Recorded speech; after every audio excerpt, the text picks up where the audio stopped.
Paper भी, उसको आप लोग तैयार करो। मार्च से पहले नहीं लग रहा है कोई भी एग्जाम अभी इधर इधर नहीं होगा, तो अब टाइम आपको मिलेगा प्रॉपर, आप उसमें अच्छी प्रिपरेशन करो, क्योंकि इधर कोरोना की वजह से इधर तो आपको टाइम अच्छा मिल जाएगा। ठीक है, सीआरपीसी में हम लोग कहाँ तक थे? इंक्वेस्ट वगैरह सब हो गया था, कंप्लेंट आई थिंक हो गया था, चार्ज भी हमने बता दिया था आपको, एरर बता दिया था, 215 तक हो गया था मैम। हो गया था। ओके, तो समझ में आ गया आपको 215 से कैसे क्वेश्चंस आएंगे। पीटी में अगर पवन आपको मेरी वॉइस आ रही है? Yes ma'am. ओके ओके, तो हम लोग सीआरपीसी 215, ठीक है, इसको देख लीजिए। तो 215 किसकी बात करता है? आयुषी बताओ, इसमें कैसा क्वेश्चन आएगा पीटी में, क्या समझ में आया आपको? Ma'am section 215 talks about effects of error. Ma'am इसमें क्वेश्चन ऐसा आएगा कि कब वो एरर जो है वो इफेक्ट कर सकती है किसी भी पर्टिकुलर केस को। तो उसमें मैम आंसर ये होगा, वो तब इफेक्ट करती है अगर वो जो मिस्टेक है वो अक्यूज को मिसलीड कर रही है, या वो एरर या ओमिशन ऐसा है कि that will lead to failure of justice. Failure of justice means अगर आपके चार्ज फ्रेमिंग में एरर ऐसा होता है जिससे एक्चुअली जो अक्यूज्ड है he was not able to defend himself or herself at the time of procedure, समझ रहे हैं? So due to error at the time of charge framing, आपका एरर इस टाइप का था कि जिससे एक्चुअली अक्यूज्ड खुद को डिफेंड नहीं कर पाया। मींस अगर ये एरर ना होता तो क्या होता? अगर ये एरर ना होता इट मींस अक्यूज जो है वो प्रॉपर डिफेंस ले लेता। ठीक है, तो इस चीज को आप लोग ध्यान रखिएगा, एरर से कोई फर्क नहीं पड़ेगा। अगर उस एरर जो भी इलस्ट्रेशंस आपके हैं ये मेंस में आते हैं, A B C D, specially B and D, C and D, D तो बहुत ही इंपॉर्टेंट है, D E is most important, mains की क्लास में हमने आप लोग को करवाया भी है ये। ठीक, तो डी एंड डी काफी इंपॉर्टेंट है, वन लाइनर आप देख लीजिएगा इसको भी, मतलब और मेंस में ये क्वेश्चन भी आता है आपके। तो आपको इस तरह से देखना है कि कौन से एरर आपको मटेरियली इफेक्ट कर सकता है। अगर एरर के बावजूद भी अक्यूज ने वैसे ही प्रॉपर डिफेंस लिया जैसे कि अगर एरर ना होता, तो फिर कोई भी प्रॉब्लम नहीं है, वो एरर नहीं माना जाएगा। 215, इसके बाद 216 पर आइए। आपको ये पीटी के लिए भैया ये पता होना चाहिए कि क्या चार्ज में ऑल्टरेशन पॉसिबल है।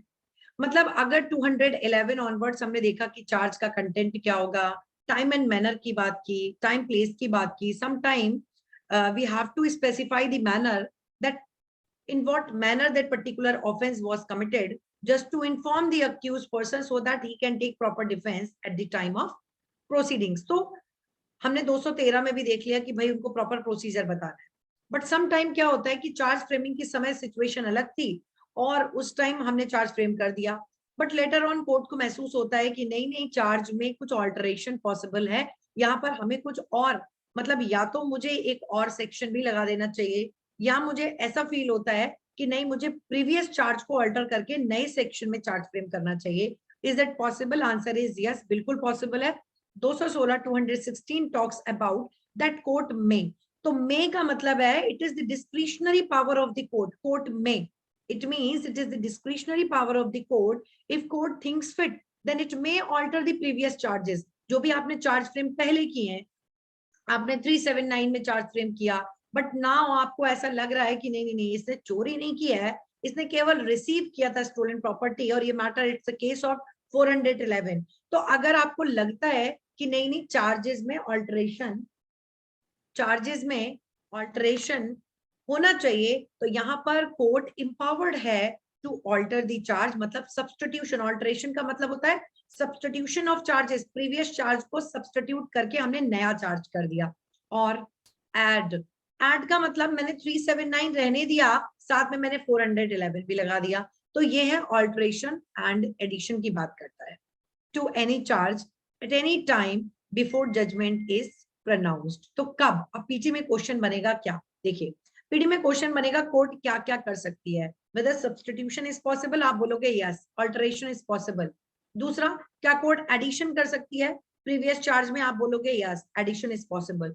दूसरा बोलेगा एट व्हाट स्टेज, किस चरण में ये ऑल्टरेशन पॉसिबल है, आप बोलोगे at any stage before the judgement is pronounced. Obvious सी बात है भाई, क्योंकि जजमेंट तो मुझे उन्हीं सेक्शंस पर देना है ना, उन्हीं चार्जेस पर देना है। तो आपको बस कॉमन सेंस भाई याद रखना है कि जजमेंट प्रोनाउंस करने से पहले चार्जेस में ऑल्टरेशन पॉसिबल है। ठीक है, क्लियर है आप सबको ये पॉइंट? ठीक है, आगे आइए, every such alteration or addition shall be read with and explained to the accused. ये most important point है, ध्यान रखिएगा 211 में भी, मतलब इट्स दी established principle कि जब भी आप चार्ज फ्रेम करते हो that charge must be read and explained to the accused person. तो उसको पता हो एटलीस्ट कि मेरे अगेंस्ट में क्या चार्ज फ्रेम हो रहा है, मतलब मेरे ऊपर आरोप किस बात का है, कि मुझे मर्डर के लिए कन्विक्शन होगा, मेरा ट्रायल चलेगा, कि रेप के लिए चलेगा, कि डकैती के लिए चलेगा। तो अगर आपको पता है कि आपको उस केस में इस पर्टिकुलर ऑफेंस के लिए चार्ज फ्रेम किया है, तो accordingly accused can defend himself by producing effective evidence. अब आपको पता है कि आपके ऊपर फोर्जरी का चार्ज लगा है, तो आप फोर्जरी पर डिफेंड करोगे। आपको पता है कि सेक्सुअल हैरेसमेंट का असॉल्ट लगा है, ऑफिस में गए थे, तो you will prepare your defence accordingly. तो चार्ज जब भी फ्रेम करते हैं, अक्यूज को प्रॉपर पढ़कर सुनाते हैं, रीड एंड एक्सप्लेन। अलका आपने लिंक शेयर कर दिया, पता नहीं मेरे व्हाट्सएप से क्यों नहीं लिंक शेयर हो रहा है आज, क्योंकि एपीओ वाले कई बच्चे ज्वाइन नहीं किए हैं आज। बस उनको ये मैसेज कर दो, क्योंकि तुम ही हो उस एपीओ वाले ग्रुप में, और कोई है नहीं। बस उनको मैसेज कर दो कि आप लोग पुराने लिंक से ज्वाइन कर लीजिए, नहीं उनकी क्लास छूट जाएगी आज की सबकी।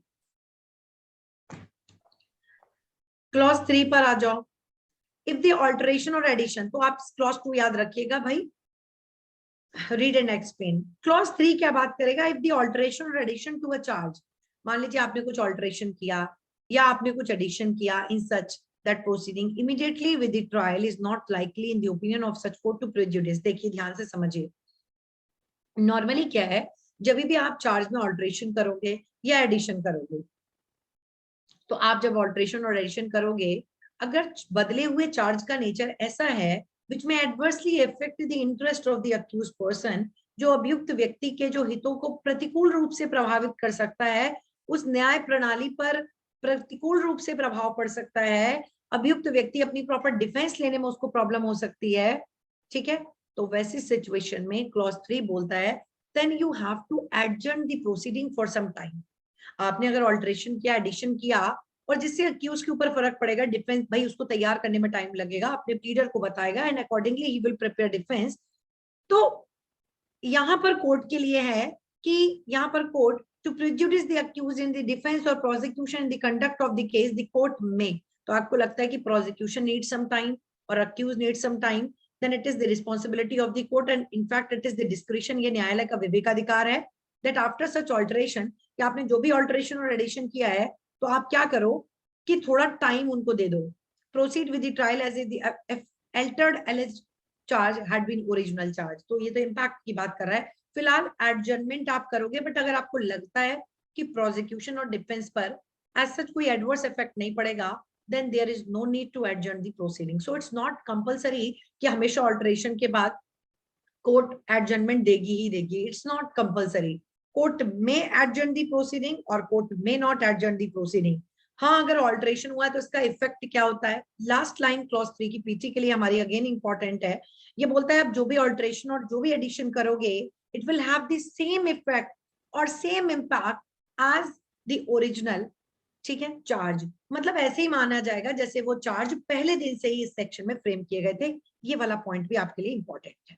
आगे देखिए, if the alteration or addition clause 4, if the alteration or addition is such that the proceeding immediately with the trial is likely in the opinion of the court to prejudice the accused or the prosecutor as aforesaid, the court may either direct a new trial or adjourn the trial for such period as may be necessary। अभी मैंने आपको just बताया कि अगर court को लगता है कि ये एडवर्सली इफेक्ट करेगा, तो वो एडजर्न भी कर सकते हैं। तो ये पीटी के लिए बहुत इंपॉर्टेंट है, ये दोनों ऑप्शन पीटी में आएगा, you have to tick both the options, जैसा भी क्वेश्चन आएगा। आपको बस इतना याद रखना है कि कोर्ट यहाँ पर फ्रेश ट्रायल के लिए भी कह सकता है, कोर्ट में आइदर डायरेक्ट, अंडरलाइन करिए इसको, it's a bullet point for PT, court में either direct a new trial or adjourn the trial for such period as may be necessary. समझ गए आप लोग? सो ऑल्टरेशन का ये इफेक्ट हो सकता है कि फ्रेश ट्रायल भी करा सकते हैं आप और कुछ समय के लिए प्रोसीडिंग को एडजर्न भी कर सकते हैं, पीटी के लिए इंपॉर्टेंट पॉइंट है। ओके, कल आप लोग 12 बजे के बाद फ्री है ना, आफ्टर 12, मतलब फ्री हो जाइएगा। अपने इवनिंग बैच में भी तो 100 स्टूडेंट है, उसमें मैं सबको बोल दूंगी, ठीक है, आफ्टर 12। तो कल आप लोग का यूके एंड एमपी के लिए एक शेड्यूल 12 बजे के बाद हम रखेंगे, ठीक है, वहां भी बता दूंगी अभी मैं। चलो क्लॉज 5 पर आइए, कोर्ट में आइए डायरेक्ट, इस पॉइंट को याद रखना है। Clause 5, if the offense started in the altered or added charge is one for the prosecution of which previous sanction is necessary, the case shall not proceed with the until, ये भी important है PT के लिए, such sanction is obtained unless sanction had been already obtained for the prosecution on the same fact as those on which the altered or added charge is founded। तो ये बस simple सा है, जैसे अगर आपको याद हो, मैंने आपको आप सभी को बोला था सेक्शन 195 ऑनवर्ड्स आपको पढ़ना है। कितने स्टूडेंट ने पढ़ा था सीआरपीसी में, जो बात करता है कि कोर्ट कैसे कॉग्निजेंस लेगी, सम टाइम आपको कंप्लेंट ही केस करना है, some time previous sanction is required. पढ़ा था आप लोगों ने 195 ऑनवर्ड्स घर पे? Okay, very good. तो आपने कोई ऐसा सैंक्शन देखा, कोई ऐसा प्रोविजन देखा था जिसमें सैंक्शन रिक्वायर्ड है before taking the cognizance, case start होने से पहले? किसी को पता है कौन सा सेक्शन है वो सीआरपीसी का? लाइक 197 आप देख लीजिएगा अभी, ठीक है, सेक्शन 197। तो ये कहते हैं अगर आपने कोई, मान लीजिए कोई एक ऐसा सेक्शन एड ऑन किया, पहले तो ट्रायल आपने चार्ज फ्रेम कर दिया, ट्रायल चल गया, but now you are altering the charge, आप चार्ज बदल रहे हैं। अब ये चार्ज ऐसा है जिसके लिए प्रीवियस सैंक्शन लेने की जरूरत थी, तो ये बोल रहा है कि तब तक केस प्रोसीड नहीं करेगा जब तक कि आप सैंक्शन ना ले लीजिए। तो ये क्लॉज 5 इंपॉर्टेंट है। अगर आपका अल्टरेशन वाला, विष्णु क्लॉज 5 पढ़ रहे हैं 216 सीआरपीसी, ठीक है जी ma'am, good morning. Good morning. अच्छा एक बात और बता दें, कभी कुछ ऐसा इशू हो जाए, लिंक ना आ पाए, तो आप लोग ध्यान रखो, जो एक लिंक आपको पहले दिन, मतलब आज का ही समझ लीजिए, आज का जो लिंक है जिससे आपने आज ज्वाइन किया है, डेली आपका वही लिंक है। सो आप लोग वेट मत किया करिए लिंक के लिए, 11 बजे अपना क्लास में आ जाओ, जैसे ही मैं मीटिंग स्टार्ट करूंगी आप सारे लोग को एडमिट कर लेंगे, ठीक है? तो आप लोग लिंक का वेट बिल्कुल मत किया करिए, आप लोग सीधे क्लास में आ जाया करिए पुराने लिंक से, ठीक है? चलो, सो इसको ध्यान रखिएगा सैंक्शन। अब 217 भी कुछ पीटी में कुछ छोटा सा सिंपल से डायरेक्ट क्वेश्चन आपसे पूछ सकते हैं। ये कह रहे हैं कि जब भी चार्ज ऑल्टरेशन होगा या एडिशन होगा, recall of the witness when charge altered, ये कह रहा है whenever a charge is altered और added by the court after the commencement of the trial. मतलब आप देखिए, जजमेंट प्रोनाउंस करने से पहले हम कभी भी चार्ज में ऑल्टरेशन कर सकते हैं। आपने चार्जेस में ऑल्टरेशन किया, the accused shall be allowed to recall. तो ये बस बोल रहा है 217 कि whenever a charge is altered और एडेड, जब भी कभी चार्ज में ऑल्टरेशन या एडिशन होगा, तो ये बोल रहा है the accused shall be allowed, accused को ये अधिकार होगा टू रिकॉल। मतलब आप पहले विटनेस बुला चुके हो, लेकिन पहले आपने एक विटनेस को बुलाया था, किस लिए? क्योंकि आपके ऊपर चार्ज लगा था केवल मर्डर का। नाउ आपके ऊपर चार्ज मर्डर के साथ रेप का भी लग गया, तो आप अगर पुराने विटनेस को, जिनको आपने अपनी साइड से प्रोड्यूस किया था, इफ यू वांट टू मतलब रिकॉल, रीसमन, तो यहाँ पर रिकॉल भी हो सकता है। रिकॉल का मतलब है जिनको पहले बुलाया जा चुका था दोबारा बुलाया जाएगा। रीसमन, पहले ऑलरेडी उन विटनेस को समन किया जा चुका था, resummon. And examine with reference to such alteration or addition charge. तो बस इतना याद रखिएगा, after the alteration of the charges there is also a provision under section 217 for recall and re-examination of the witness। मतलब witnesses को रीसमन किया जा सकता है, री-एग्जामिन किया जा सकता है, और नए witnesses को भी बुलाया जा सकता है। also to call any further witness, जिसको नहीं बुलाया गया, तो ऑब्वियसली नया चार्ज है, नए विटनेस को भी हम बुलाएंगे, तो पुराने विटनेस को रिकॉल किया जाएगा, री-एग्जामिन किया जाएगा, रीसमन किया जाएगा, और क्लॉज बी में नए विटनेस को भी कॉल किया जाएगा 217। ठीक, बस इतना याद रखना है यहाँ पर पीटी के लिए। बाकी मेंस के लिए तो आप लोग पढ़ते ही हो डिटेल में। फिर आ जाओ 218 पर, सेपरेट चार्ज। इसका भी वन लाइनर क्वेश्चन पूछा जाता है, separate charges for distinct offence. So it's a general declaration, ये साधारण तरह की एक उद्घोषणा है जो बताता है कि प्रत्येक अपराध के लिए अलग चार्ज फ्रेम किया जाना चाहिए। तो separate charge for distinct offence, ये कह रहा है for every distinct offence of which any person is accused there shall be separate charge and every separate charge shall be tried separately. So it's the general declaration, it's the general rule of criminal jurisprudence।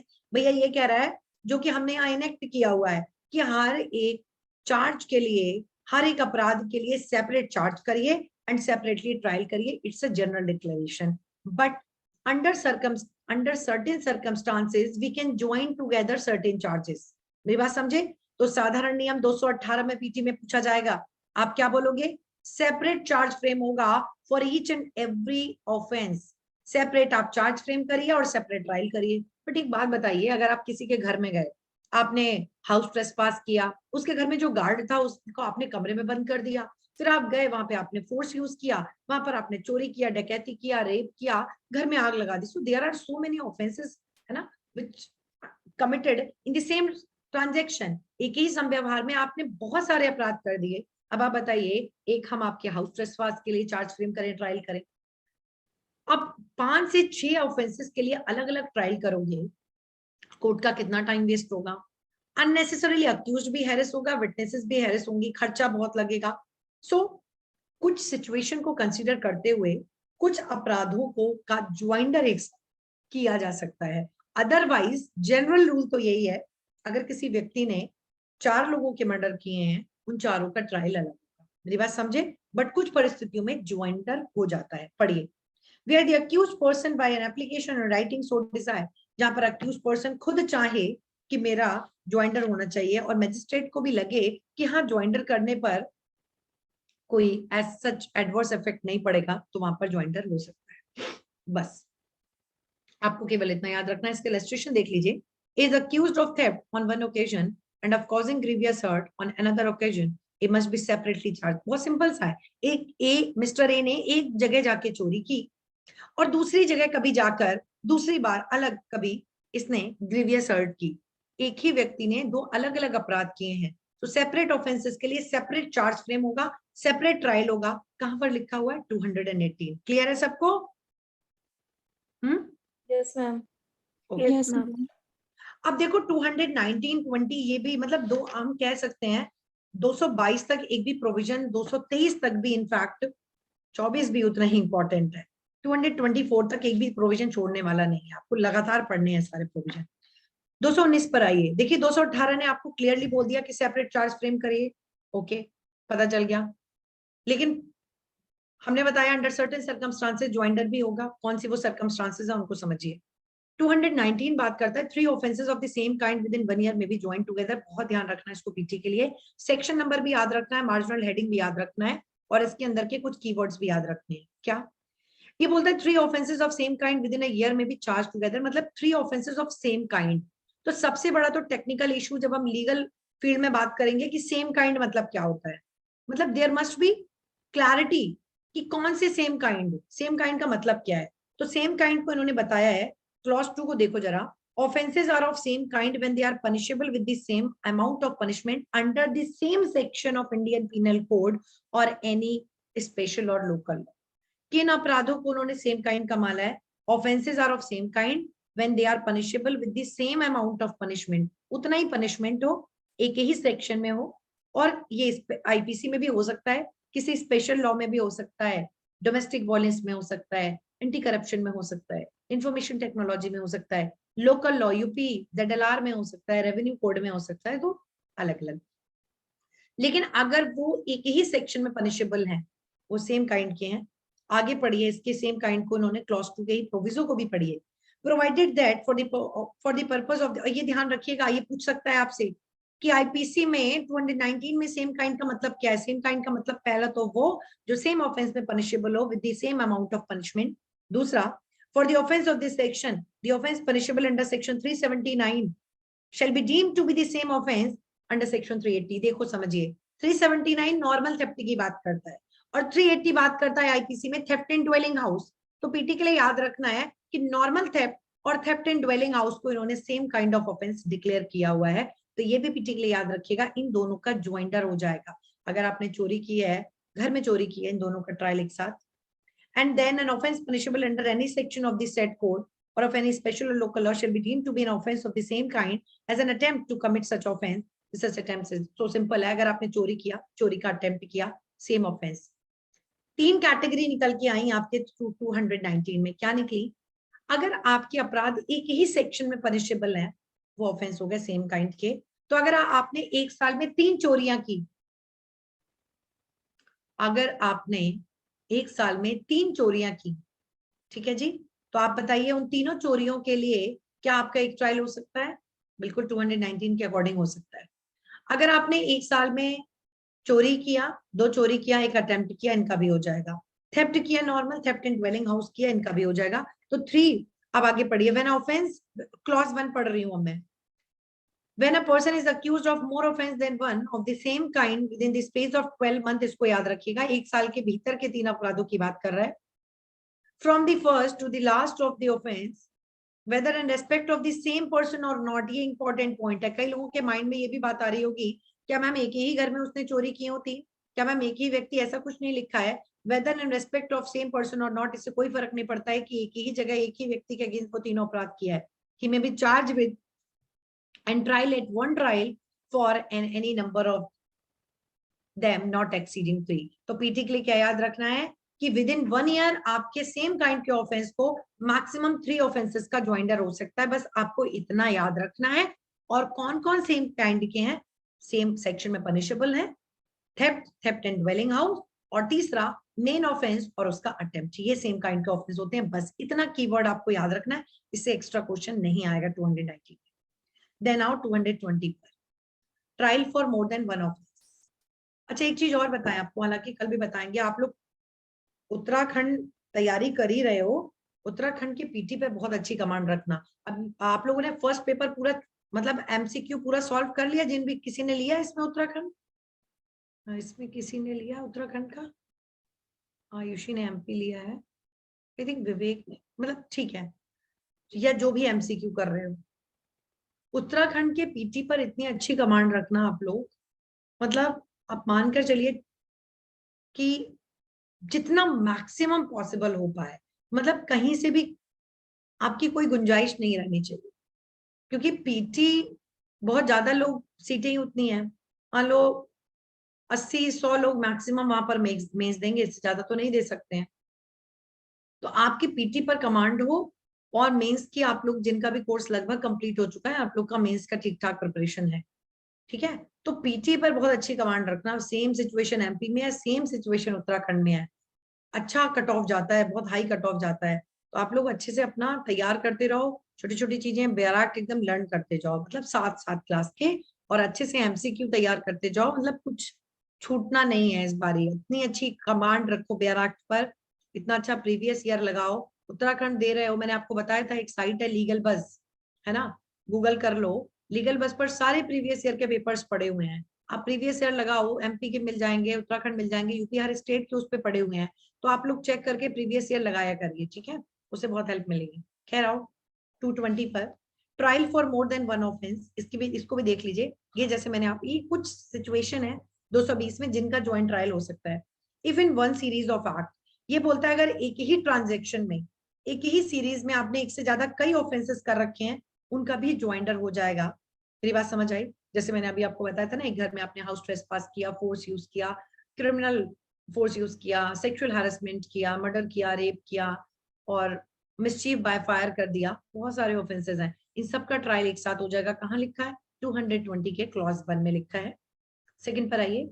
When a person charged with one or more offense of the criminal breach of trust, dishonest misappropriation of property as provided, is accused of committing for the purpose of facilitating, concealing the commission of that offense, or those offense, one or more offense of facilitation of falsification of accounts, he may be charged with and tried at one trial of every such offense. तो ये क्या बोल रहा है यहाँ पर? Criminal misappropriation और criminal breach of trust की बात तो हो ही रही है. साथ साथ इसमें जो भी लोग क्या कर रहे हैं, कमिट कर रहे हैं, कोई फैसिलिटेट कर रहा है, कोई उस ऑफेंस को कंसील करने की कोशिश कर रहा है, ओके, कंसील करने की कोशिश कर रहा है, he may be charged with and tried at one trial. तो उनका भी ज्वाइंडर एक साथ हो सकता है.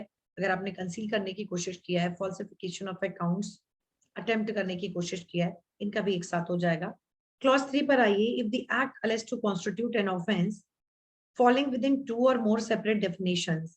कई बार क्या होता है, आपका जो ऑफेंस है, the act alleged constitute an offense falling within 2 or more separate definitions of any law enforced for the time being, by which offenses are defined or punished, the person accused of them may be charged with and tried at one trial for each of these. So simple सी ये बात बोल रहा है, sometime हमारा जो act और omission है, वो हमारे एक्ट में 2 या 2 से ज्यादा जगह पनिशेबल हो जाता है. सेम ऑफेंस, अगर आपने बहुत ही गंभीर किसी को क्षतिकारित कर दी है, तो वो हर्ट तो है ही है, साथ साथ ग्रीवियस हर्ट.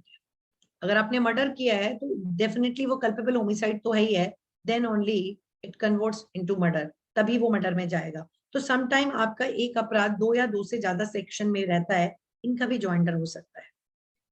क्लॉज 4 आता है, if the several act of which one और more than one would by itself or themselves constitute an offence. कई बार क्या कह रहा है, अभी इससे पहले प्रोविजन में मैंने क्या बोला था, आपका एक्ट जो है वो कई सेक्शन में पनिशेबल है, इनका ज्वाइंटर कर दीजिए सारे सेक्शन को मिलाकर एक ट्रायल। क्लॉज 4 अलग बात करता है, क्लॉज 4 करता है आपके ऑफेंस तो अलग अलग हैं, लाइक आपने देखा होगा, कौन मुझे बताएगा 396 किसी को पता है क्या है आईपीसी का? 396 डकैती विद मर्डर में। मर्डर। ओके, तो डकैती अपने आप में एक पनिशेबल ऑफेंस है एंड मर्डर अपने आप में एक पनिशेबल ऑफेंस है। तो यहाँ पर इफ सेवरल एक्ट्स मतलब हमने एक डकैती किया और हमने एक मर्डर किया, so if several act, 2 act हो गए for example, of which one और more than one would by itself or themselves constitute an offence, constitute when combined a different offence. और जब हमने डकैती अपने आप में एक ऑफेंस है, मर्डर अपने आप में एक ऑफेंस है, और जब हमने इनको कंबाइंड कर दिया टुगेदर, एक नई कैटेगरी का ऑफेंस आ गया, डकैती विद मर्डर, और डेथ तक का पनिशमेंट इसमें है। Accused of then may be charge with और ट्राइड एट वन ट्रायल। ऐसे अलग अलग ऑफेंस जिनको कंबाइंड करने पर एक नई कैटेगरी का ऑफेंस बन जाता है, इनका भी ज्वाइंटर हो सकता है, ये आपका क्लॉज 4 कहता है। ठीक है, तो इतना ये प्रोविजन आपके लिए 1 2 3 4 मेरे हिसाब से पीटी के लिए ज्यादा इंपॉर्टेंट है। तो समझ में आया आपको? हाँ, 220 सबको समझ में आ गया? इतने क्लॉजेस याद रख के देखिएगा। ओके, 71 तो इनहांस पनिशमेंट की, उसको छोड़ दीजिए, कोई दिक्कत नहीं है पीटी के लिए। इलस्ट्रेशन मन करे तो ABC थोड़ा देख लीजिएगा, इसके बाद इलस्ट्रेशन के देख लीजिएगा। ठीक है, के जरूर देख लीजिएगा इलस्ट्रेशन। इसके बाद 221 पर आ जाइए सीधे। 221 बड़ा इंपॉर्टेंट है, डाउटफुल केसेस की बात करता है, where it is doubtful what offence has been committed. भाई ये कैसे हो सकता है?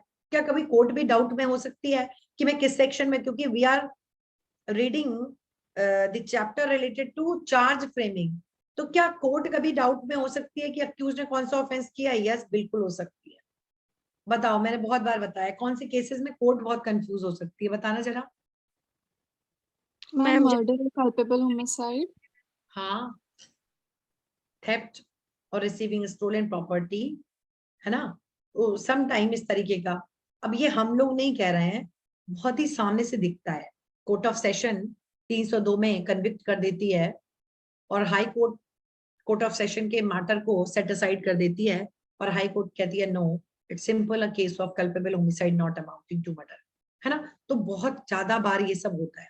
सो ये बोल रहा है कि जब मान लीजिए कोर्ट डाउटफुल सिचुएशन में है, तो कैसे चार्ज फ्रेम करें कि आगे इश्यूज ना आए, उसके लिए 221 बताया गया है। देखो, ये बोलता है इफ अ सिंगल एक्ट और series of act is of such a nature, जब कभी कोई एक्ट और सीरीज ऑफ एक्ट मतलब कई सारे एक्ट्स मिलकर is of such a nature, ऐसी प्रकृति के हैं दैट इट्स डाउटफुल, बहुत ही संदेहास्पद स्थिति है, which of several offenses the facts which can be proved will constitute the accused may be charged। अब ये कह रहा है कि बहुत डाउटफुल है, बहुत संदेहास्पद स्थिति है कि अभियुक्त ने कौन सा अपराध कारित किया है, charge with having committed all. So इसको पहला पॉइंट बनाइए 221 में, द फर्स्ट ऑप्शन है ना which is given for the court, जो पहला विकल्प न्यायालय को दिया गया है 221 में, वो ये दिया गया है कि हैविंग कमिटेड ऑल, कि आप चार्ज फ्रेम कर दो। कोर्ट से क्या कहा है 221 ने कि आप सब में चार्ज फ्रेम कर दो। अगर आपको लग रहा है कि इसने ये भी किया है, इसने चोरी भी किया है, रिसीविंग स्टोलन भी किया है, मिसअप्रोप्रिएशन ऑफ प्रॉपर्टी भी किया है, सो लेट मतलब आप सब में इसको चार्ज फ्रेम कर दो। ओके, पहला हमारा आंसर मिल गया हमें, विद हैविंग कमिटेड ऑल, आप इसमें चार्ज फ्रेम कर दो। और any of such offense and any number of such charge may be tried at once trial, he may be charged in alternative, और आप इसको ऑल्टरनेटिव में भी फ्रेम कर सकते हो, with having committed some one of the said offence.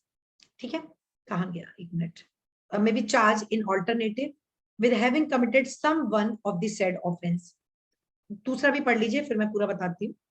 If in such a case the accused is charged with one offence and it appear in evidence, मतलब आपने ऑल्टरनेटिव में चार्ज, या तो आप सब में कर दो, ठीक, और any of such offence, second वाला रह गया भाई, मैं खोज रही थी कि कहीं एक पॉइंट मिस हो गया है ना, मैंने ध्यान नहीं दिया।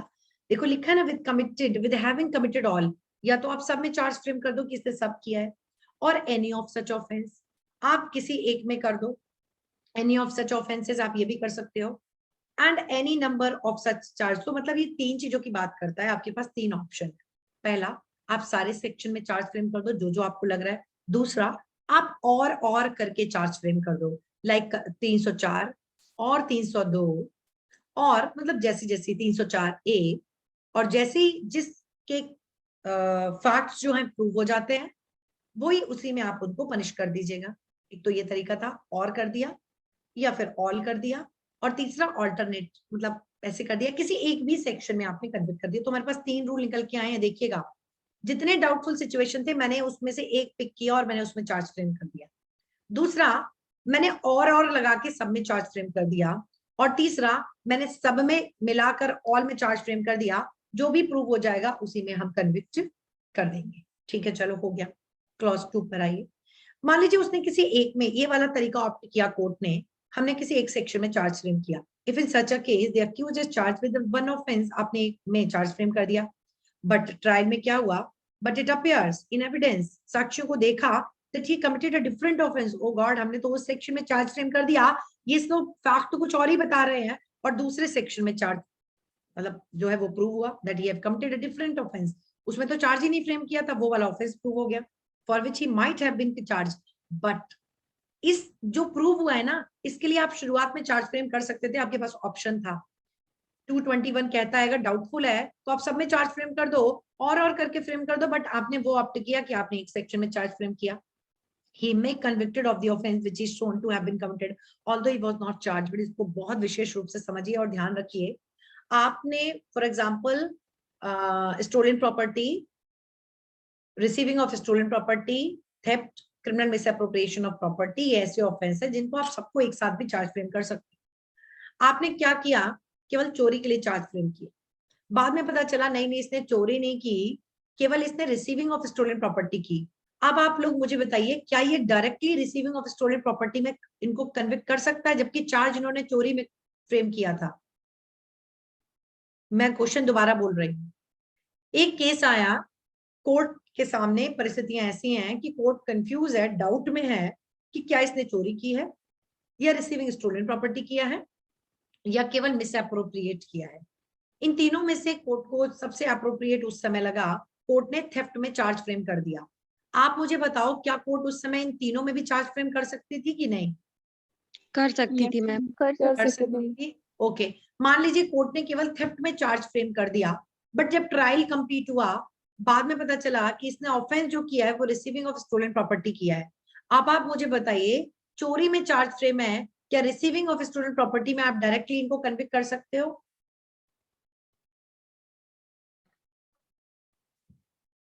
यस मैम, कर सकते हैं। सेकंड क्लॉज तो एक सेकेंड क्लॉज की लास्ट लाइन यही बोलती Yes, है ma'am. कि यस, ठीक है, वी कैन डायरेक्टली, ठीक है, तो हम डायरेक्टली उनको कन्विक्ट कर सकते हैं। इसके इलस्ट्रेशन ए बी सी बिल्कुल ऐसे ही हैं, ए एंड बी। ए को देखो, ए को देख लीजिए थोड़ा, इसको मैं बता देती हूँ। A is accused of act which amount to theft. अच्छा, मैंने यही बताया है क्या? देखो, मुझे इलस्ट्रेशन भी नहीं देखा है मैंने, मुझे लगा ये मेरे माइंड में आइडिया है, बट इलस्ट्रेशन है ना, पढ़ते पढ़ते वो माइंड में आ ही जाते हैं कि इस पर बेस्ट इलस्ट्रेशन यही हो सकता है। सो इन्होंने यही दिया है, ही may be charge with theft, इन्होंने चोरी में चोरी में चार्ज किया, receiving stolen property, criminal breach of trust and cheating, he may be charge with having committed theft stolen. तो ये बता रहे हैं कि आप कैसे कैसे चार्ज फ्रेम कर सकते हो, सब में भी कर सकते हो, ऑल्टरनेटिव में कर सकते हो, और लगाकर इन्होंने किया। ये वही है जो मैंने अभी आपको इलस्ट्रेशन बताया, पढ़ लीजिए। 222 भी थोड़ा सा इंपॉर्टेंट हो जाता है, when offence proved include in offence charged. अब ये क्या कह रहा है, आपने जो ऑफेंस का जो आपने चार्ज फ्रेम किया, डाउटफुल सिचुएशन थी, मैंने एक किसी में चार्ज फ्रेम कर दिया। ये बोलते हैं आपने जिस जो चार्ज फ्रेम किया है, लेकिन जो अपराध साबित हुआ है वो अंतर तो है उसमें। चार्ज फ्रेम आपने फॉर एग्जांपल कर दिया मर्डर, लेकिन जो ऑफेंस प्रूव हुआ वो 304 का हुआ, culpable homicide not amounting to murder. मेरी बात समझे आप लोग? तो ये बोल रहा है when offence proved included in the offence charged, आपने जो ऑफेंस चार्ज किया और जो ऑफेंस प्रूव हुआ, तो मतलब ये ध्यान रखो, समझो इस बात को, कब वो ऑफेंस जो प्रूव हुआ वो इंक्लूडेड होगा ऑफेंस चार्ज में? ऑब्वियसली तब होगा जब आपने चार्ज बड़े वाले सेक्शन में कर दिया है और माइनर कुछ प्रूव हो जाए। आपने मर्डर का चार्ज फ्रेम कर दिया तो कल्पेबल होमिसाइड तो इंक्लूडेड है ही इसमें, नॉट अमाउंटिंग टू मर्डर। आपने मर्डर में चार्ज फ्रेम किया तो ये कहता है कि when a person is charged with an offense consisting of several particulars, a combination of some only of which constitute a complete minor offense, such combination is proved but the remaining particulars are not proved. He may convicted of the minor offense though he was charged with. बहुत simple है, आपने murder में charge frame किया but सारे जो element हैं वो आपके प्रूव नहीं हो पाए, ठीक है, तो आप मर्डर के लिए लायबल नहीं होंगे। 300 के चारों पॉइंट में से कोई पॉइंट प्रूव हुआ हो, साथ साथ जो 5 एक्सेप्शन है वो 5 एक्सेप्शन में कुछ ना फॉल किया हो, तभी आप 302 में चार्ज फ्रेम कर सकते हैं। अदरवाइज अब मान लीजिए कि आपने उस सारे पर्टिकुलर्स मर्डर के प्रूव नहीं हुए, इसका मतलब आपका culpable homicide not amounting to murder ही रहेगा, तो आप सीधे से 304 में कन्विक्ट कर सकते हो। अगला देखिए, when a person is charged with an offence and facts are proved which reduce, मतलब आपने मर्डर में चार्ज फ्रेम किया बट कुछ ऐसे एलिमेंट प्रूव हो गए जिसकी वजह से आपका जो ऑफेंस है वो रिड्यूस हो गया। मतलब क्या, आपने चार्ज फ्रेम किया मर्डर में, ओके 300 का, मान लीजिए मेरा क्लॉज 1 प्रूव हो गया, ठीक है, कि आपने इंटेंशनली उनको गोली मारी, ओके 302 का केस है। बट इसमें हुआ क्या, इसमें हुआ ये कि साथ साथ कुछ ऐसा एलिमेंट प्रूव हो गया, मतलब grave and sudden provocation prove हो गया भाई, जिसने रिड्यूस कर दिया मर्डर को, reduce it to minor offence, और जिसने मर्डर को ना culpable homicide not amounting to murder में रिड्यूस कर दिया, he may be convicted of minor offence although he is not charged with. तो आपने मर्डर में चार्ज फ्रेम किया था, culpable homicide not amounting to murder 304 में तो किया ही नहीं था, but still he can be convicted directly, ठीक है। आगे आइए, when a person is charged with an offense he may be convicted of an offense attempted to commit।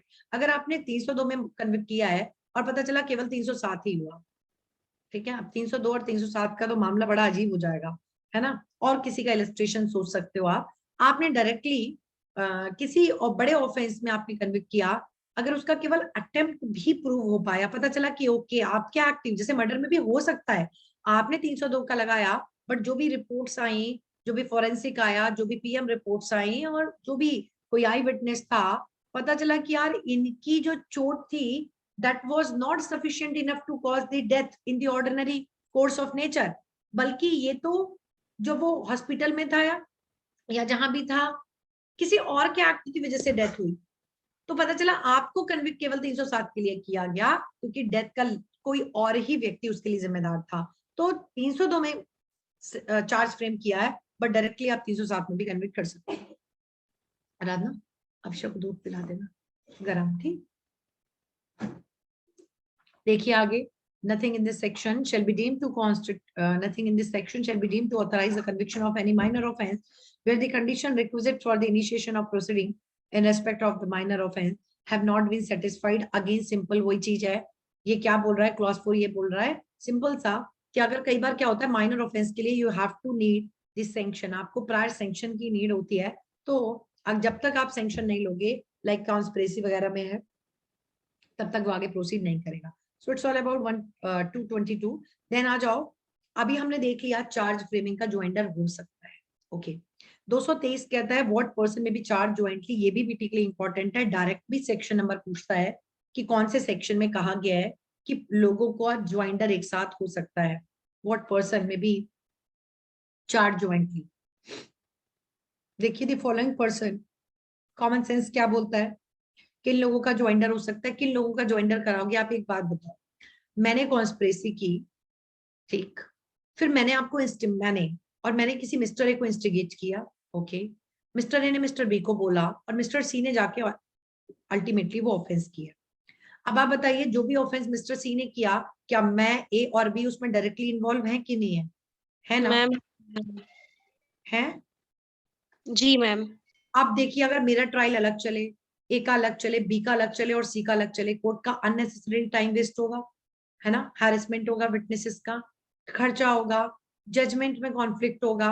So just to avoid all these, है ना, इन सब चीजों को avoid करने के लिए ये प्रोविजन 223 में बनाया है कि person accused of the same offence committed in the course of, तो एक तो ये चीज कि अगर एक ही ट्रांजेक्शन में अगर ऑफेंस किए गए हैं तो जो लोग, एक मिनट होल्ड करें,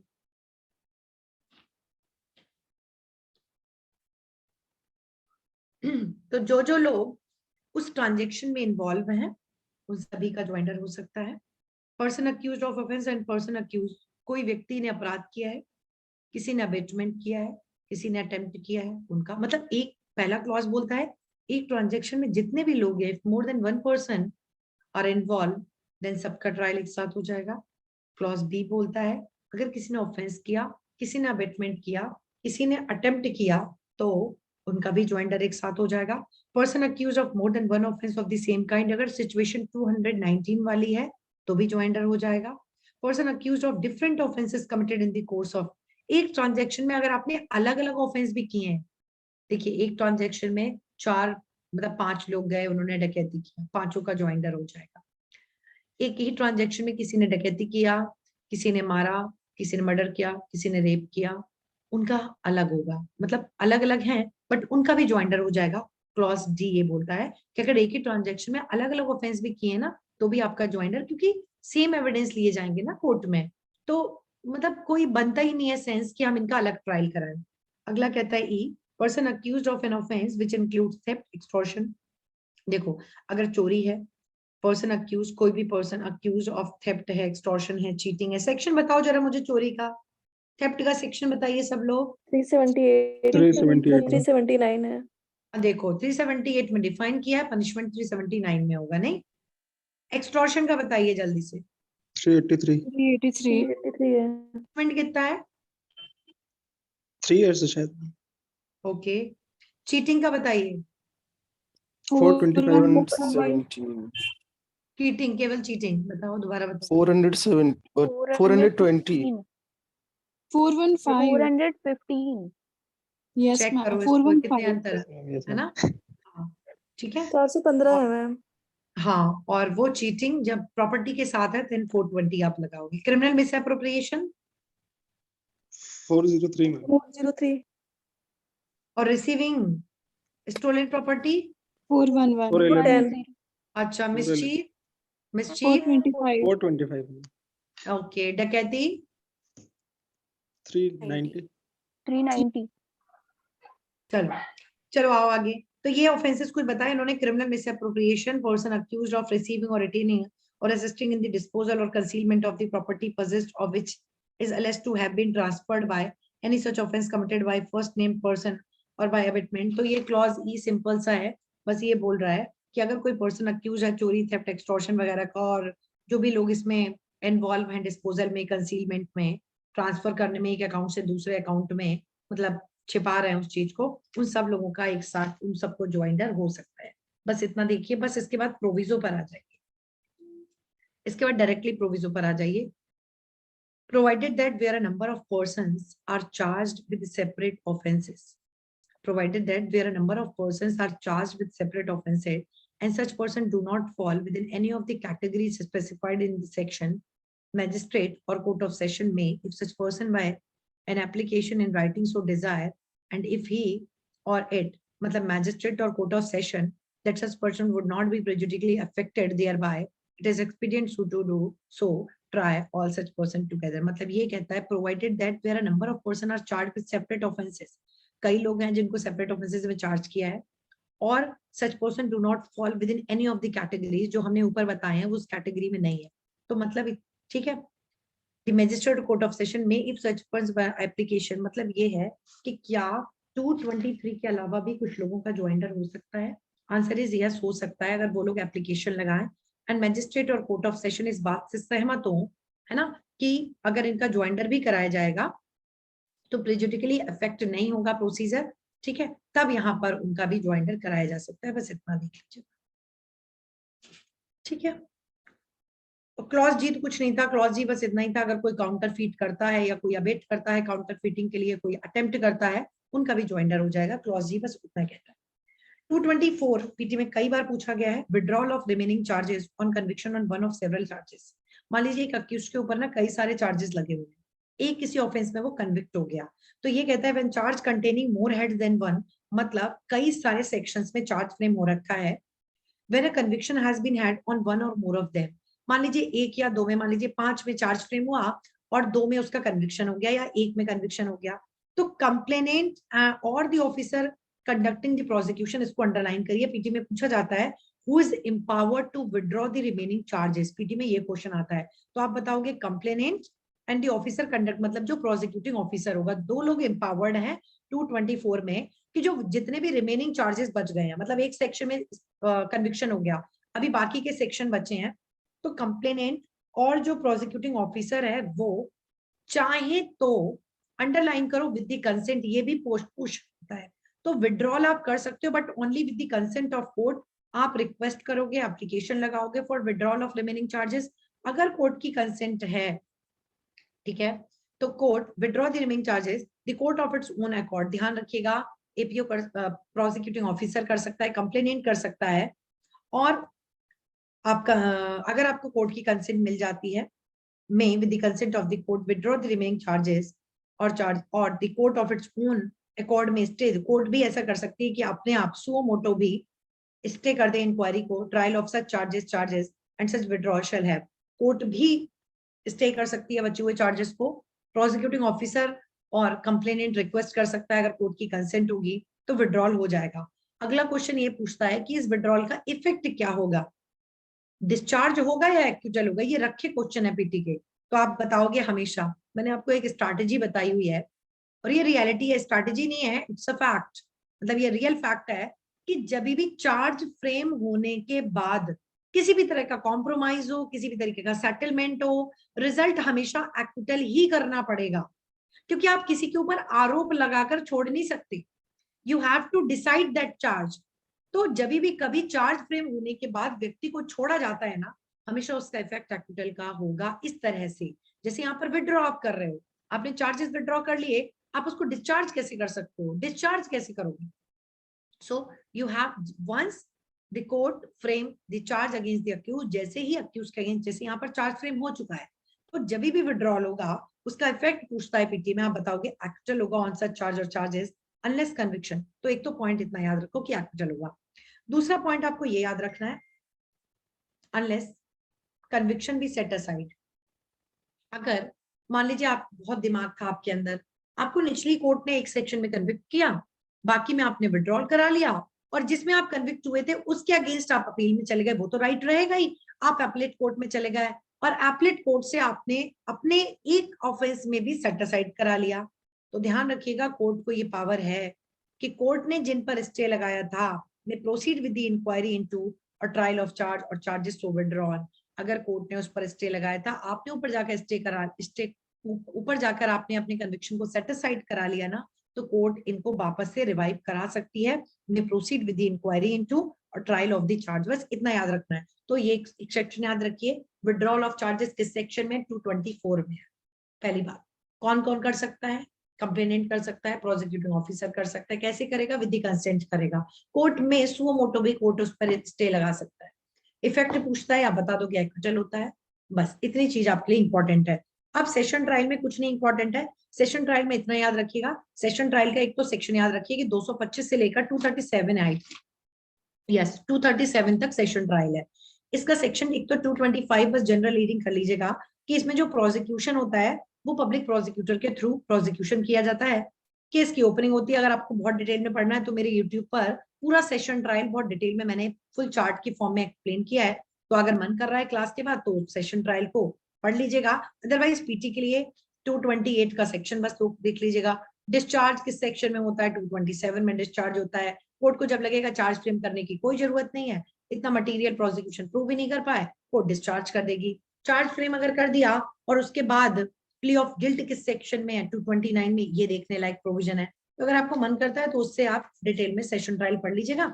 और अब आपके कंप्यूटर की क्लास है, इसके बाद हम लोग कल मिलते हैं, कल संडे है लेकिन आपकी क्लास कल कर लेते हैं, ठीक है, क्योंकि अभी 2 दिन ऑफ करना पड़ गया घर में फंक्शन की वजह से ना, ठीक है, तो कल मिलते हैं। और अभी कंप्यूटर की क्लास का लिंक अगर मैं शेयर ना कर पाऊँ, आप लोग एक काम करो, कंप्यूटर की क्लास का लिंक, नेटवर्क व्हाट्सएप में कुछ इशू है, आप लोग रीशेयर कर दो, एक दो स्टूडेंट नए भी हैं कंप्यूटर में, तो आप लोग रीशेयर कर दो कंप्यूटर की क्लास का लिंक, ओके, और वहां पर आप लोग ज्वाइन कर लो,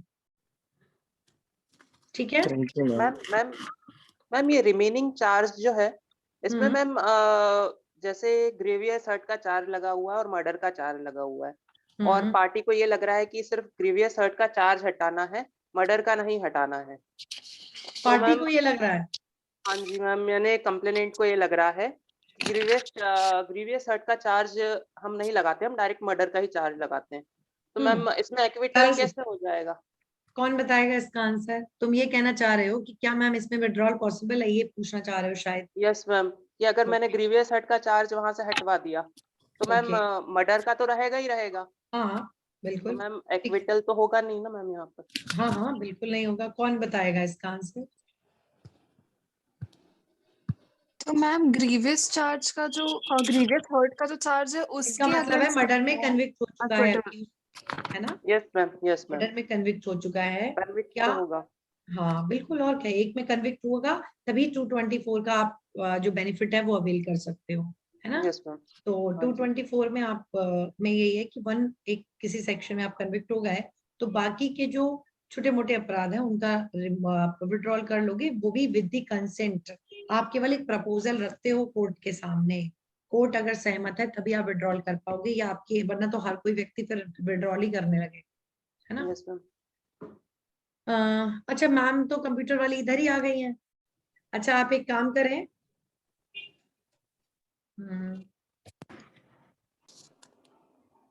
मैम आप ना उस कंप्यूटर, मैं आपको दोबारा, आप इसी लिंक पर आप दोबारा से 5 मिनट बाद ज्वाइन, मतलब 1 मिनट बाद ही ज्वाइन करिए, मैं इस मीटिंग को एंड कर दूं, ठीक है? श्योर मैम, तो हमारी एक नई रिकॉर्डिंग उसके, वरना एक में कंटिन्यू हो जाएगा ना computer class. Sure ma'am. Okay okay, 1 minute बाद आप ज्वाइन करिए।